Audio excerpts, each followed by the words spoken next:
So you're interested in getting a captive-bred Regal Angelfish. Well, who can blame you? Regal Angels are an absolutely stunning saltwater fish with their yellow bodies, blue patch, and white stripes. Fun fact, they're actually my favorite saltwater fish. So yeah, I had to get one. But why get a captive-bred one? Well, wild Regals typically arrive as already large adults. They may come with parasites or diseases. They are very sensitive and very shy, especially compared to other angelfish. And lastly, the biggest reason why wild Regals are so hard to keep is due to them being so difficult to feed. Wild ones have a very hard time accepting prepared aquarium foods. Which brings us to the captive-bred ones, who were born in an aquarium. They typically come as very small juveniles. Sometimes they are too small. They shouldn't have parasites or diseases. They tend to be far more hardy, and from what I've seen, they also tend to be not as shy. Now, the biggest reason to get a captive-bred Regal Angelfish is because they are easier to feed. I imagine being raised in an aquarium makes you more used to prepared aquarium foods. Well, at least compared to the wild ones. I mean, they are literally advertised to be already eating prepared foods. But even though they are easier to feed, that doesn't make them easy to feed. This is probably due to their tiny size. Your chances are far better than the wild ones, but captive-bred Regals can still be difficult to get eating, I would know. Plus, I have heard stories of people getting captive-bred Regals and struggling to feed them, or just losing them. So, in this video, I will show you how I got my captive-bred Regal Angelfish, this lovely one right here, to eat prepared aquarium foods. Let's begin. First off, this captive-bred Regal comes from Biota, a company that focuses on hatching and raising captive-bred fish, and other things. But I am pretty sure for their Regals, they actually come from Bali Aquarich, who then sends their baby Regals to Biota, who then sends their Regals to stores or customers, and then to me. As you can see, this Regal has a bit of misbarring going on, which looks pretty cool. And misbar captive-bred Regals aren't actually that difficult to find either.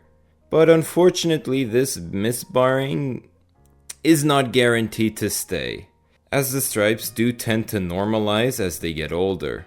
But the ones that do get to keep their misbarring to adulthood look incredible. I am also someone who really likes the yellow belly Regals, and not so much the white belly ones.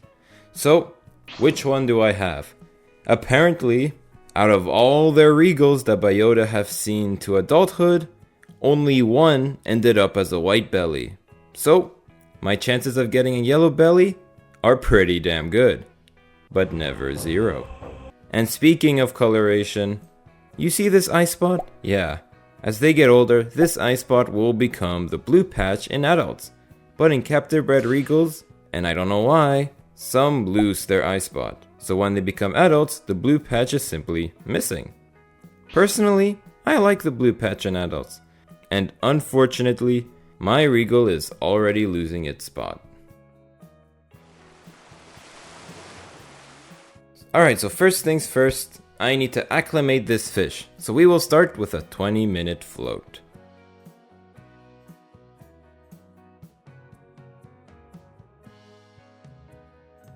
While we are waiting, let's take a look at their tank requirements, which are pretty much exactly the same as any other saltwater fish you're planning on keeping. Also, I do not recommend this fish for beginners, just so you know, I hope that's obvious. They do need a minimum of a 125 gallon tank. As you can see, this is not a 120 gallon tank. How observant of you. But don't worry, it is simply a grow out tank. Now that we are done with the float, I will drip acclimate the fish. Why, you may ask? Well, I want to make the transition to my tank's waters as stress-free as possible. And this is an expensive fish, so I am trying to not take any risks. This is also a great time to talk about the first and most important point to successfully keeping a captive-bred Regal Angelfish. Get the biggest and healthiest. You want to get the biggest. Bigger Regals got a bigger mouth, and with a bigger mouth means there's more things it could eat.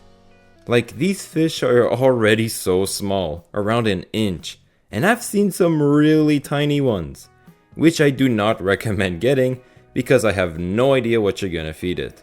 If the fish looks like it can't eat brine shrimp, then I wouldn't really get it. And by healthiest, I mostly mean, does it have a big belly? Does it look like the fish has been eating? That is the reason why I chose my Regal.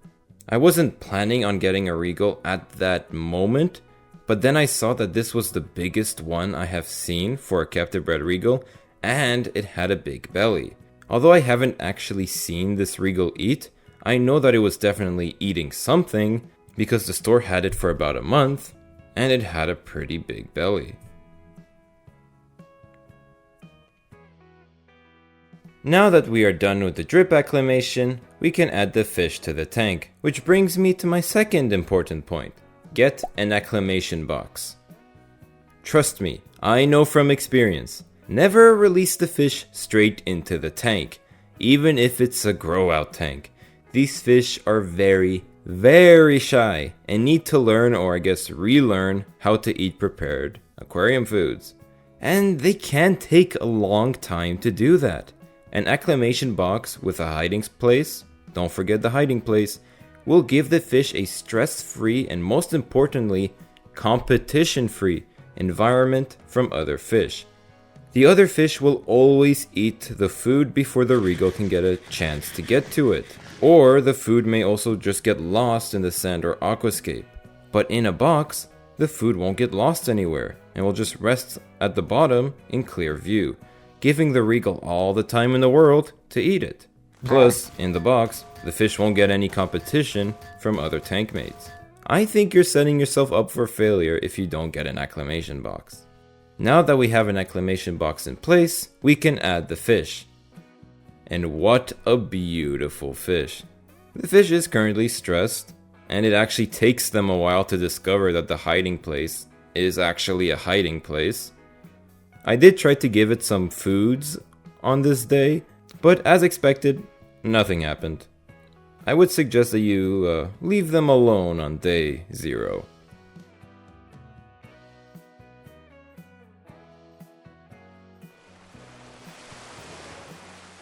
Alright, day 1. The Regal is in its hiding place. Now for the third important point. Feed often. You want to feed the Regal daily, if not more. Even if there is leftovers from yesterday, you still want to add fresh food dailies, if not more. But what to feed, you may ask? Well, get foods that will actually fit in their mouths. I looked at Biota's website and saw that they were feeding them DKI pellets, so I got some.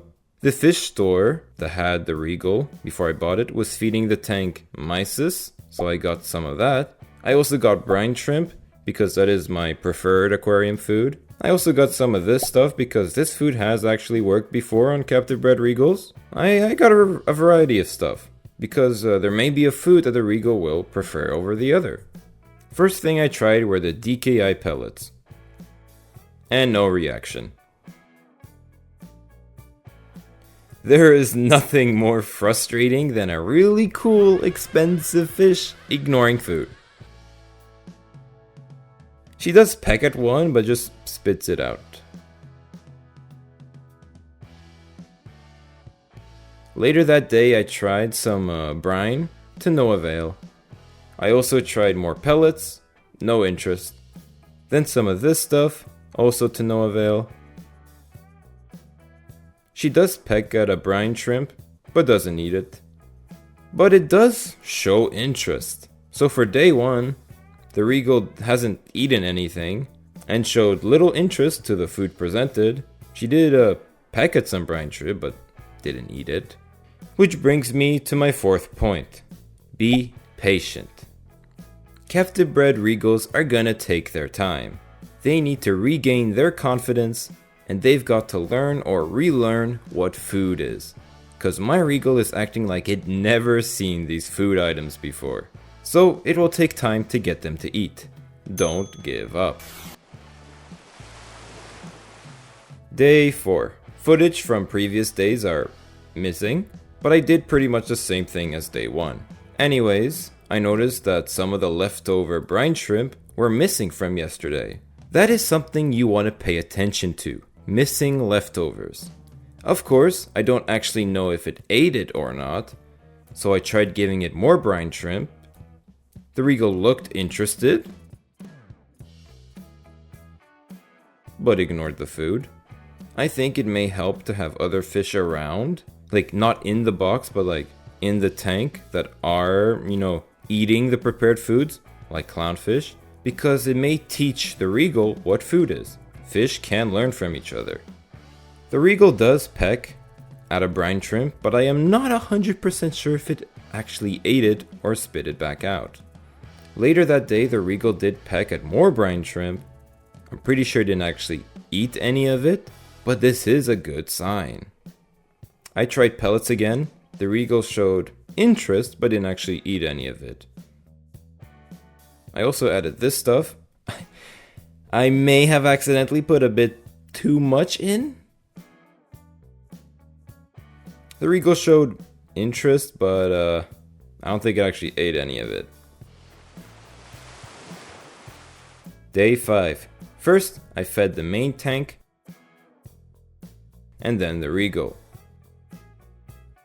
Did you see that? The Regal actually ate a brine shrimp. So, the Regal is basically confirmed to be eating brine shrimp. It was at this moment where I knew that I was set. The fish is eating. But I want you to pay attention at how it is eating. It eats one piece and then starts circling the box for a while, ignoring the other brine shrimp, and then after a while, it eats another piece, then starts circling again. So the Regal is now eating, but it is really taking its time. That is why you need an acclimation box with no other competition. And at this point, I am pretty much only feeding the Regal brine shrimp because that is what the Regal has showed me to actually be eating. Day 7. The Regal is still taking its time, but is more actively eating the brine shrimp compared to day 5.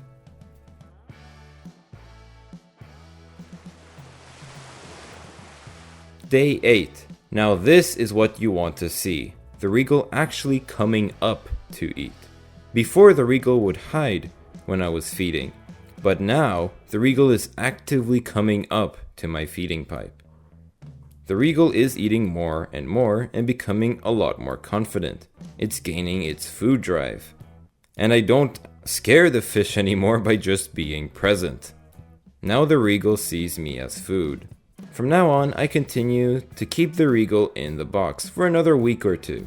I want to keep building up the Regal's confidence and food drive, which brings me to my last point.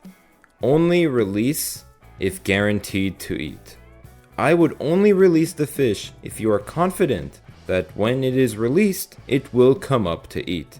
If you're not sure, then I would keep it in the box until you're sure. Now, do you need a grow-out tank, like mine? Not necessarily. If you have a big tank, but with like barely any fish in it, or, just peaceful fish, then it should be fine. But if the Regal is going in a tank like absolutely filled with fish, or have some aggressive fish, then I would recommend a grow-out tank. So, if you're confident, then you may release the captive-bred Regal Angelfish. Man, I am so happy I got this far with this amazing fish. But now, for the moment of truth. Well, looks like the Regal will do just fine. Now, good luck with your captive-bred Regal if you end up getting one. Remember, this will take time and patience. And don't forget the 5 points. See ya!